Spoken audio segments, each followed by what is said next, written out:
From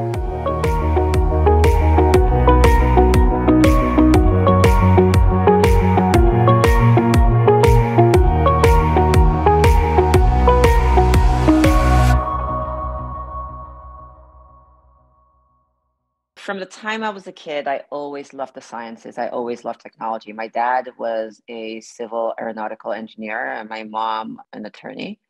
And so watching my dad just grew up, he was also an entrepreneur and brilliant man. I'm biased, but he really was brilliant. It was business after business, tons of failures, some successes. And I just loved the way he thought. And I didn't know what I was one of those kids that just didn't know what I wanted to do when I grew up. But let's fast forward. I found myself in New York City in the early 2000s. And I remember just knowing in my heart that I wanted to build something that would change the way people do everyday things. That was just what was in my head. And I was walking down the streets of New York looking for inspiration. And that was where the inspiration hit me. It was a like sensory overload New York can be, as you know, sensory overload, visual sounds. And I thought, how about we take in just the visual information that we see and feed that into some magic box that enables us to make smart decisions. Because a lot of the decisions we make is based on what we see, right? It's based on our senses. And I thought, I'm going to build a visual search engine, right? And the whole idea is that you would take visual information in the form of a photo or a video, you would feed it into this algorithm, right? This recommendation engine was what we called it at the time. And then it would spit out recommendations of, in this case, something to purchase based on what was in the picture. In the case of retailers, something that they could advertise. So a specific use case that we ended up focusing on because it had high margins was in beauty. So a user would take a photo of her face. We would be able to analyze her colors, what we called her color signature, in a very, very granular way that nobody else was doing at the time. And then we came up with something called her color signature. And then we would say, okay, let's say I took a photo of you, Julie. We would say, okay, Julie's color signature is blank. And we defined it in temperature, value, chroma, and we got super granular about that. And I would say, based on Julie's color signature and the fact that she is going to dinner on a date tonight, she would likely wear this, a foundation that matches her skin tone, or red lipstick. You can even take a photo of your dress and we would find accessories, a photo of your couch, and we would find throw pillows. And that was how we started building this recommendation engine. And now, that recommendation, it's machine learning, right? It's a machine learning algorithm because based on how you acted and based on your historic interaction, we would refine the recommendations. And then we started looking at pools of data, people that looked like you, what they were doing to define what we got, what we recommended for you. And then we started looking at other attributes besides looks, like age, geography. And so just expanded from there. So that was the first product we built. Just using that core technology, we built several different products. We built, when was that? we had so much fun. And it sounds like, Yeah. I'm 55 years old. I remember, like, I want to say in the late 70s or early 80s, they did this color wheel where it's like, I'm a winter. You know what I mean? Like, it sounds like it started with a little bit of that, like, which is very simplistic, right? Of course, you're not talking about that, but. So I built the technology when I was in business school, built the first version of it in 2005. I actually didn't launch the company until late, like 2011. Yeah, because I went off and I worked in financial services for a while, but this just kept nagging me and I had to go build it. So I did. Yeah. So how has the landscape of technology changed over these years? I mean, boy, that the biggest change ever is years, right? We're barely having smartphones. No, I hear you. It is moving at a phenomenal speed that is even mind-boggling to me, honestly. I mean, you just talked about the color wheel, right? And then I talked about like what I built with Plum Perfect, in the 2010s. And then now with compute power and the ability to like analyze massively more amounts of data than we've ever been able to in history, everything is just that much more powerful and that much more and faster. Yeah. Right? The fundamentals, the basic science hasn't changed. Yeah. right? It is like we knew the basic premise on which a machine learning algorithm is built is very simple. It takes historical data, it makes predictive models that learn past patterns to predict what's going to happen in the future. FICO scores were a predictive model, right? But now you're learning all of these things at a fraction of the cost, at a fraction of the time that it took before. And because there's so much more data, it's so much more powerful. So a lot of the technology we see today is driven by that. It's driven by our ability to analyze, data faster and smarter.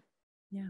So yeah, and it's going to continue to change, right? I think I was listening to a podcast by Ezra Klein where he was saying there's really no upper limit to AI. But you talk about both the promise and the dangers of AI. I mean, we all know that it's garbage in, garbage out in anything, right? And we started this conversation talking about, being the seventh Black woman to get $1 million. Like a lot of people talk about right. This relates to race and identity. Yeah, the best way for me to just explain this to you is to use a concrete example. Let's take the housing industry, for example. We all know that the path to wealth in the US is either through equity or through real estate, land or homes. And in the past, if I wanted to get a land, let's assume we're in the 60s, I go into a bank as a Black woman looking exactly the way I do today, I would have a much lower chance of getting a loan, right?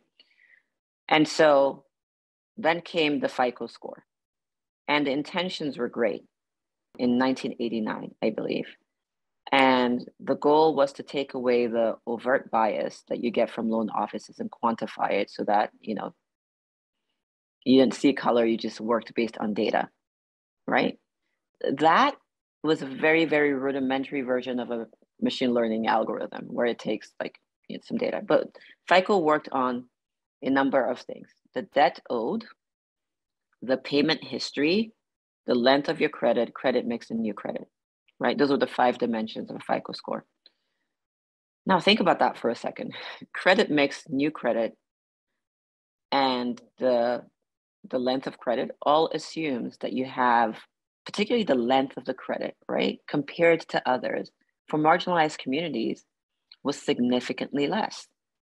So that was already data that was feeding this FICO score machine learning algorithm that was predicting what they thought was fair, but in many ways was disadvantaged, right? Was disadvantaging people of marginalized community.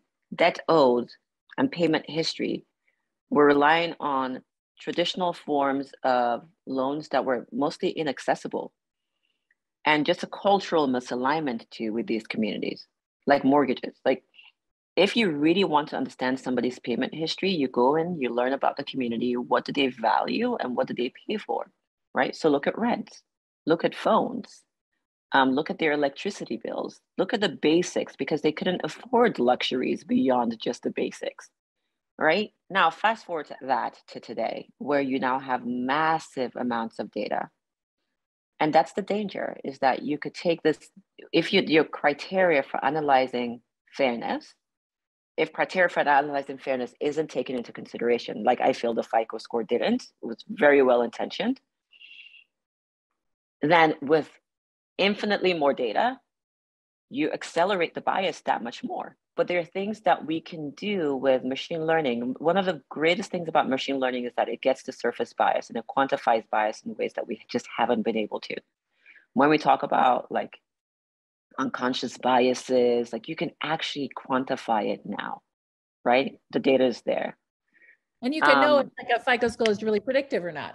Does it actually predict? Yes. Mm-hmm. Absolutely. Absolutely. Yeah. There's a feedback loop, right? That we didn't have before. So the good part though, is that with the right practices in place, and by the way, I think this needs to be a board level discussion, right? We're very, very focused on boards at looking at financial data.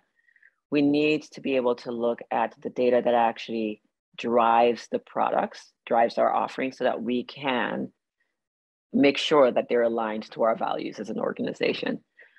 But we need to make sure the data is representative. We need to make sure that we're doing everything we can to build algorithms that identify and remove bias out of the models. We incorporate cultural nuances, like we make those factors, augmenting the data in this case with what really drives credit worthiness in different communities, right? And we're getting there. Having a diverse team is important. Having a voice at the table essential. is very, very important.